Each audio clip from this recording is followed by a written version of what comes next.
Renato Gaúcho apresenta A Força do Amor.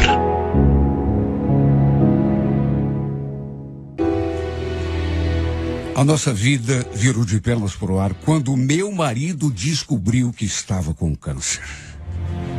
Na verdade, já fazia algum tempo que ele vinha sentindo aquela dor recorrente, mas homem sabe como é, né? Não liga muito para essas coisas. Ele achava que não devia ser nada sério. Aí tomava um remedinho para dor e ficava tudo por isso mesmo. Eu vivia pedindo: Sandro, vamos no médico. Tem que ver o que essa dor está causando em você. E alguma razão tem que ter para doer. Olha, se você quiser, eu vou lá no posto e marco uma consulta para você. A gente vai junto. Que consulta, mulher? Não precisa, já estou bem. Ah, meu Deus do céu, que homem teimoso. Um dia aproveitei que estava no posto e marquei uma consulta para ele. Mas quem disse que ele foi? Falou que não ia perder dia de serviço para ir no médico. No fim, aquela dor foi piorando. Os remédios que ele tomava já não faziam efeito. Para minha tristeza, quando procurou socorro, o especialista soltou a bomba. Era um tumor maligno. O chão ruiu sob os pés de toda a nossa família. A sorte é que minha mãe morava com a gente, de modo que ela podia me ajudar a cuidar da minha filha. Alice tinha só 3 aninhos na época. Eu vivia correndo para baixo e para cima com o Sandro. E quando ele começou, realmente a fazer o tratamento, tudo foi ficando mais complicado. Eu tive que sair do serviço, porque precisava cuidar dele. Olha só, eu sei o sufoco que a gente passou. Principalmente porque o tratamento o deixou muito debilitado. Apesar de tudo, com o tempo, ele até foi melhorando, só que, claro, né? Nunca mais foi o mesmo homem. Tivemos até de vender o nosso carro. E mais algumas coisas de valor. Eu também fazia diárias e outros bicos, mas tinha também a pensão que a mãe recebia do pai, de modo que fomos levando. 4 anos depois que ele descobriu a doença, acabou piorando de novo. E dessa vez, a correria foi ainda maior, porque a gente já não tinha o carro. Foi então que a minha mãe veio falar. Eu conversei com a Iracema. Viu, filha? E se vocês quiserem, o filho dela pode levar vocês de carro lá no hospital quando tiver a sessão de quimioterapia. É só combinar com ele. A Iracema era a nossa vizinha. Morava ali na casa do lado. E esse filho, a que a mãe estava se referindo, só podia ser o Jaime. O Jaime tinha voltado a morar ali com ela não fazia muito tempo, depois de ter passado alguns anos morando na praia. Lá na praia, ele trabalhava como pedreiro. Eu o conhecia, mas sei lá, fiquei com medo de chatear, de aborrecer, e falei para minha mãe: mãe, imagine incomodar o rapaz, eu acho melhor não, viu? Ele tinha os compromissos dele. Que nada, ele mesmo se ofereceu. Ele trabalha por conta. Só combinar com ele um dia antes. E ele dá um jeito em relação ao serviço. Nessas horas a gente tem que contar com todo mundo, né, filha? Enfim, sem outra opção, mesmo não querendo incomodar, acabei indo lá conversar com ele e ele se prontificou a nos levar ao hospital sem nenhum problema quando fosse necessário. Mesmo assim, falei que a gasolina eu fazia questão de pagar. Sabe, apesar de já conhecê-lo, desde que morávamos ali, 7, 8 anos talvez, a gente na verdade nunca tinha conversado assim, mais de perto. E ele me pareceu ser uma pessoa assim muito bacana, muito prestativo. Tanto isso era verdade que ele se prontificou a levar a gente de carro até o hospital. Imagine, parar com o seu serviço só para poder nos prestar esse favor. Ele nos levou e ficou lá esperando para nos trazer de volta. Olha, eu não sabia o que fazer para agradecer. Foi mais ou menos lá pela 5ª ou 6ª vez que ele nos levava àquele hospital que eu notei uma coisa que ainda não tinha notado. Normalmente, o Sandro ia no banco da frente e eu ali no banco de trás. E por conta de toda a preocupação, repito, eu ainda não tinha percebido aquele detalhe. O Jaime, às vezes, me olhava pelo retrovisor. Teve uma hora que ele parou assim no sinal vermelho Eu ali distraída, de repente, percebi que ele estava olhando para mim. E sabe, não era assim um olhar qualquer. Era um olhar de quem, como eu vou dizer, de quem está interessado, de alguma forma. Senti aquele friozinho da barriga naquela hora. E o pior é que volta e meia ele fazia isso. Olha, eu me senti tão mal, principalmente daquela primeira vez. Porque, puxa vida, sabe, quem que ele estava pensando que eu era? Meu marido ali do lado, doente. A gente levando ele para o hospital. E o cara me olhando daquele modo, com uma certa malícia até. Olha, teve uma hora que ele até esboçou um sorrisinho assim. Fiquei na minha, até porque, quem sabe, não tivesse nada a ver. Às vezes a gente se confunde, né? Acaba exagerando e vai ver, não é aquilo. Só que mesmo assim, achei um pouco de atrevimento da parte dele. E o pior é que a cada dia ele passava a me olhar com mais intensidade ainda. Nunca falou uma palavra e nunca tentou se aproximar de mim de nenhuma forma. Mas só o seu jeito, aquele jeito de olhar, me deixava tão encabulada. Até que depois de um tempo, as sessões de quimioterapia passaram a ser mais longas e meu marido precisou ser internado. Logo na primeira vez que ele ficou no hospital, voltei sozinha com o Jaime no carro. Sentei ali no banco da frente, toda sem jeito. Ele foi o trajeto todo puxando assunto, me fazendo perguntas. E apesar de eu estar assim meio desconfiada por conta daquele jeito de olhar que ele tinha, eu procurava responder assim na boa. Um dia ele me contou da ex-mulher que tinha ficado morando na praia lá e do filho também. Fazia tempo que ele não viu o moleque, estava pensando em descer à praia para vê-lo pelo menos um pouco. E para minha surpresa, me convidou. Você não está afim de descer comigo? A gente vai logo cedinho e volta à tarde. E para onde com você? Para a praia? Você está falando sério, Jaime? Eu mesmo acabei de deixar meu marido internado lá no hospital e você me fala isso? Não, eu sei, não falei por mal. Só queria ter uma companhia, alguém para conversar no caminho. E por que você não chama Iracema, sua mãe? Ele retrucou. Não, tudo bem, eu posso, só que... sei lá, eu preferia que fosse você. Sabe, ele falou aquilo e ficou me olhando, com aquele sorrisinho assim.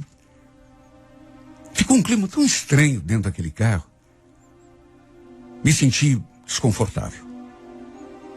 Não acreditei que ele tivesse tido coragem de me fazer aquele convite. Queria ver o filho que morava na praia e me chamou para fazer companhia. Meu Deus, achei até um pouco de insensibilidade dele. Aliás, mesmo que o Sandro não estivesse internado, estivesse saudável, mesmo assim, como que ele podia ter coragem de me fazer aquela proposta? A legítima proposta indecente. Aliás, como ele tinha coragem de me olhar daquele modo? Meu Deus, que tipo de mulher ele pensava que eu era? Será que ele pensava que eu era assim, sei lá, uma mulher que dá abertura com... Olha que situação. O Jaime era um rapaz bonito, assim, jovem. Lidava com o serviço pesado e não vou negar que era um rapaz atraente. Só que, meu Deus, não tinha nada a ver com aquele meu momento. Juro que não entendi.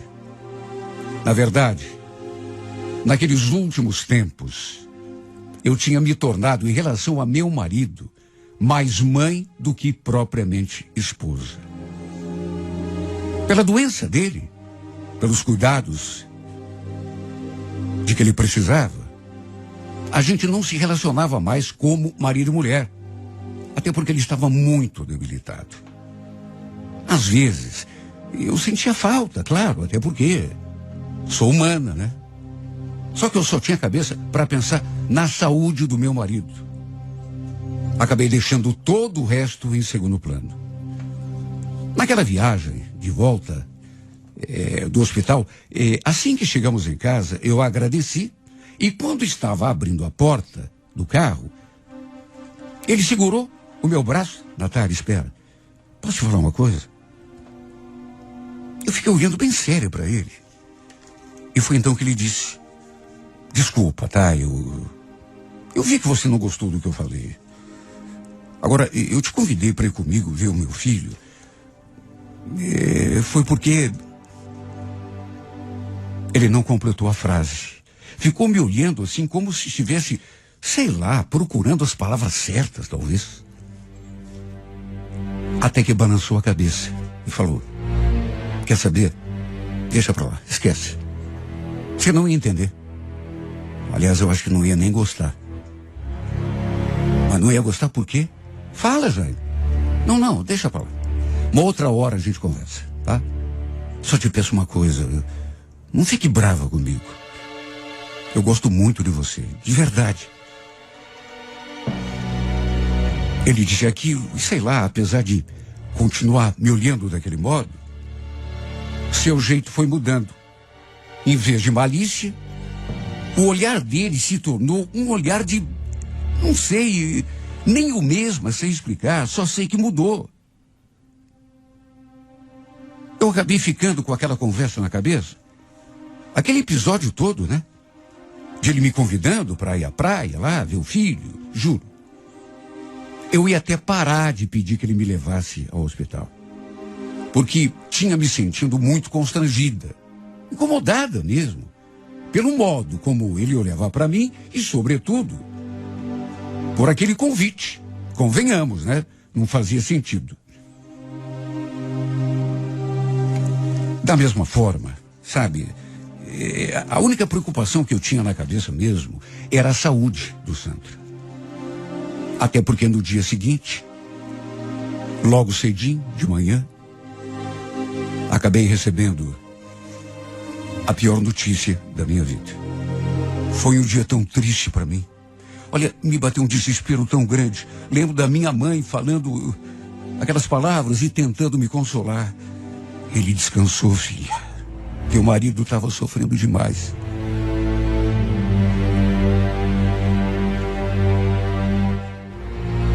Foi realmente um dia muito triste. Tem lutas que você enfrenta, que você encara, mas lá no fundo já sabe, desde o início, que é uma luta inglória, uma luta perdida. É só questão de tempo. Assim foi com o meu marido. A gente lutou, mas todos nós sabíamos, eu e principalmente ele, que era só questão de tempo. 5 anos, aquela luta, para no fim acabar sucumbindo. O Jaime acabou se oferecendo para ajudar quanto ao velório, o sepultamento, tudo o que fosse preciso. Foi lá em casa falar comigo e com a minha mãe e se oferecer no que fosse necessário. E como não tinha cabeça para pensar em mais nada, acabei aceitando a sua ajuda. Aliás, ele não saiu de perto de nós em nenhum momento. Nos levou de carro, nos trouxe, fez o que pôde para nos ajudar naquele momento tão terrível, tão dolorido, tão difícil. Depois de tudo, foi inevitável nos tornarmos assim mais próximos. Tanto que volta e meia conversávamos ali na frente ou então na cerca que dividia os quintais. Só que eram assuntos assim bem comuns. Com o passar do tempo, eu fui, sei lá, me resignando à ausência do meu marido. Comecei a pensar como a minha mãe, que ele tinha descansado. Até porque tinha sofrido tanto. De modo que não me restava alternativa a não ser levantar a cabeça e seguir adiante. Foi mais ou menos uns 4 ou 5 meses depois da morte do meu marido que minha mãe veio me dizer uma coisa que me deixou sem saber o que pensar. Andei conversando com a Iracema hoje, Natália, e ela Ela acabou me contando que o Jaime tá gostando de você. Você sabia? Como é que é, mãe? O Jaime? Foi o que a Iracema falou. Tá gostando de mim, mas como assim gostando? Ah, minha filha, como o homem gosta de mulher, né? E quer saber, pelo jeito, é coisa antiga. Parece que ele começou a se interessar por você naquele tempo que o Sandro estava fazendo aquele tratamento, lembra? Quando ele levava vocês no hospital. Ele nunca te falou nada? Não se insinuou, não? Falei que não. Mas aí, foi inevitável lembrar dos olhares que ele me lançava pelo retrovisor do carro. E, sobretudo, daquele convite fora de propósito que ele tinha feito para que eu fosse à praia com ele ver o filho. Mas daí a eu imaginar que ele estivesse... Será? Olha, as palavras da minha mãe acabaram mexendo comigo, não vou negar. Eu ainda gostava do meu marido, embora ele estivesse morto. É claro que sentia sua falta, até porque fazia só meses que ele tinha partido, mas se eu dissesse que não me senti confusa, estaria mentindo. Desde que havíamos tido aquela conversa, isso na véspera da morte do Sandro, que o Jaime parou de me olhar, assim com uma certa malícia, porque, sei lá, deve ter se dado conta de que eu não era uma mulher à toa. Aí seu olhar se transformou. Eu lembrava nitidamente daquele episódio. De todo modo, depois que o Sandro morreu, ele nunca mais falou nada que desse a entender que sentia alguma coisa por mim. E agora a minha mãe vinha me contar aquilo. Palavras da mãe dele. Ela contando para a mãe. Agora, apesar disso, de ele nunca mais ter se aproximado assim com segundas intenções, eu notava que ele às vezes ficava me olhando assim. Mesmo assim, nunca poderia imaginar que ele pudesse sentir alguma coisa por mim. Qual é a primeira coisa que a gente pensa numa situação como essa que eu passei? Mesmo o marido, sabe, como era o meu caso, estando debilitado, sendo levado ao hospital, o homem te olhar e te fazer convite, aliás, a única coisa que você pensa nessa hora é que o homem está querendo se aproveitar da situação. Eu era mais velho do que ele. Estava com 35 anos e ele devia ter uns 27, 28. Fiquei pensando, me perguntando, será que tem algum fundo de verdade essa história que a minha mãe me contou? Não vou negar que fiquei confusa. Porém, mesmo assim, fiquei na minha. Tanto que muitos meses se passaram depois daquela nossa conversa. Até que um dia, eu vi que o filho dele estava ali. Aquele que morava na praia. Tinha vindo passar uns dias ali, na casa da Iracema. Lembrei na mesma hora daquele convite que o Jaime tinha feito. Na época, eu tinha ficado, inclusive, meio ofendida. Espantada com o atrevimento dele. Ele deve ter tentado a sorte comigo aquela vez, mas aí se deu conta de que eu não era o tipo de mulher que ele pensava. Enfim, o tempo passou, vez ou outra a gente conversava. Eu notava, às vezes, o seu olhar, mas ele nunca mais falou nem tentou nada. Cheguei a pensar que fosse até coisa da cabeça da minha mãe, ou da mãe dele, né? Aquilo que ela falou, que o Jaime estava gostando de mim. Até que, quando completou 6 meses da minha viuvez, numa daquelas raras conversas rápidas ali na cerca, lembro que ele me fez um elogio. Falou que eu estava bonita, com um sorriso diferente. Fiquei toda sem jeito, mas gostei do elogio. E foi nesse dia que ele me convidou para sair. Falou que tinha umas coisas para me falar e quis saber se eu aceitava sair com ele para tomar alguma coisa, conversar. Falei que não bebia, mas que ele podia falar ali mesmo.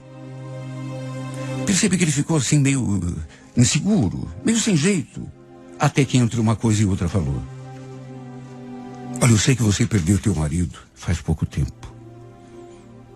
Que talvez seja cedo ainda, mas eu preciso te falar uma coisa. Estou gostando de você. Gostando de mim? Como assim? Como assim? Como um homem gosta de uma mulher. O que você quer que eu diga? Que eu estou apaixonado? Tá bom. Então eu falo. Estou apaixonado, até porque faz tempo isso, não é de hoje. Tá, mas você está falando isso por quê? Como por quê? Estou falando porque eu preciso falar. Repito, eu sei que você está viúva há pouco tempo, mas esse sentimento que eu tenho aqui comigo é tão antigo. Não estava aguentando mais, eu tinha que te falar. Toda vez que eu olho para você, mesmo que seja de longe, eu sinto vontade de me aproximar, de te beijar. Não tem como dizer diferente, desculpa, mas é isso. Por que você não me dá uma chance pra gente ficar junto? Eu prometo que vou cuidar de você, da tua filha, da tua mãe. Vou te fazer muito feliz, prometo. Você não acha que está sendo muito precipitado, Jaime? Além de tudo, pensa, o que é que as pessoas iam dizer? Faz só 6 meses que o Sandro morreu. Vão ficar pensando de mim o quê? Melhor não, tá? Meu Deus, mas você vai deixar as outras pessoas mandarem na tua vida? Eu acabei de dizer que estou gostando de você e faz tempo. Vamos ficar junto. Me deixa te fazer feliz. Não desperdiça a vida. O pior é que ele não ficou nas palavras. Isso é que foi o pior. Ele falou aquilo, ficou me olhando assim com a respiração ofegante. E antes que eu imaginasse o que ele estava querendo, tensionando fazer, ele pulou a cerca e me abraçou e deu um beijo na minha boca. E talvez até pelo inesperado, mesmo ficando assustada assim a princípio e tentando evitar, o beijo acabou acontecendo. Mas foi apenas um único beijo. Porque aí, sei lá, eu acordei e me desvencilhei e até dei uma dura nele. Bem aqui no fundo, adorei aquele beijo. Até porque estava me sentindo tão carente, tão sozinha. Mas é que era tudo tão recente, eu não me sentia ainda. Sem contar que tinha medo do julgamento alheio. Tinha sim, do que as pessoas iam dizer. Com certeza me chamariam de viúva alegre, né? De assanhada. O fato é que depois desse dia, ele ficou no meu pé o tempo todo, pedindo aquela chance, aquela oportunidade, e eu aí, sem saber o que fazer, querendo também, mas com aquele medo, O fato é que a gente levou nessa base por quase 8 meses. Ele me querendo, me fazendo convite, se declarando, eu ali fugindo do jeito que podia, com medo, mas ao mesmo tempo com vontade de ceder. Só que não dizem que um dia é um dia? Pois um dia acabou acontecendo. Ele pediu um copo d'água. Estávamos ali na cerca, como sempre conversando. Só que quando fui buscar a água na cozinha, ele, em vez de ficar esperando lá na cerca, foi atrás de mim. E já chegou me agarrando, me beijando o pescoço. Eu não tive como me livrar. Na verdade, mesmo se pudesse, acho que não faria nada para evitar. Agora, o que eu queria era carinho, companhia. Acabamos ficando juntos e começamos um relacionamento. O qual, aliás, perdura até hoje. Ele prometeu o que tinha cumprido. Se eu lhe desse aquela chance que ele tanto pedia, ele falou, eu vou te tornar uma mulher muito feliz. Vou cuidar de você, da tua mãe e de tantos filhos quantos a gente tiver. Além desses que você já tem. Olha que pena que eu tive de perder meu marido para poder descobrir a felicidade nos braços desse homem. De todo modo, não dizem que Deus escreve por linhas tortas? Eu vou lá querer discutir as intenções de Deus e os seus planos? Espero que seja também a vontade dele, de Deus, que a nossa união, desta vez, ao contrário da minha primeira, que essa dure para sempre. Que a nossa felicidade seja completa, que ela seja uma felicidade sem fim. Que seja uma felicidade do tipo daquela que a gente sonha para a eternidade. Que até o último dia de nossas vidas estejamos juntos e felizes. E ele esteja cumprindo a sua promessa até o fim. Me fazendo a mulher mais feliz desse mundo.